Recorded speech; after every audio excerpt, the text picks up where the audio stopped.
Total দাদাগিরি। এই মুভিটি দেখতে হলে চ্যানেল লাইক এবং সাবস্ক্রাইব করতে ভুলবেন না। হ্যালো গাইস, কেমন আছেন? আশা করি ভালো আছেন। আমি অনেক অনেক ভালো আছি। আজকে আমি আপনাদের মাঝে নিউ একটা মুভি নিয়ে হাজির হলাম, টোটাল দাদাগিরি। 2018 সালে একটি মুক্তিপ্রাপ্ত ভারতীয় বাংলা ভাষার হিটলার চলচ্চিত্র।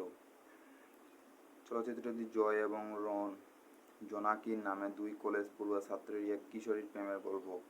জয় একজন ইঞ্জিনিয়ারিং ছাত্রী যে বারবার ফেল করেছেন এবং এমবি ছাত্র জোনাকির প্রেমে পড়ে। জোনাকির বাবা কলেজের অধ্যাপক যিনি তাকে প্রেমের ঘোর বিরোধী। ওই জুটি তাদের বাবা মাকে বোঝানোর চেষ্টা করেন। সো গাইস, যশ সেনগুপ্ত, মিমি চক্রবর্তী, রাজ দত্ত দ্বারা মুভিটি অভিনয় অনুষ্ঠিত হয়েছিল। 19 জানুয়ারি 2018 সালে মুক্তিপ্রাপ্ত মুভি। চলমান সময় 1 ঘন্টা 45 মিনিট। মুভিটির নাম ছিল টোটাল দাদাগিরি এবং কাহিনীটি ছিল এতটুকুই। সো গাইস, ভিডিওটি ভালো লাগলে চ্যানেল লাইক এবং সাবস্ক্রাইব করতে ভুলবেন না। ভালো থাকবেন, সুস্থ থাকবেন, ধন্যবাদ।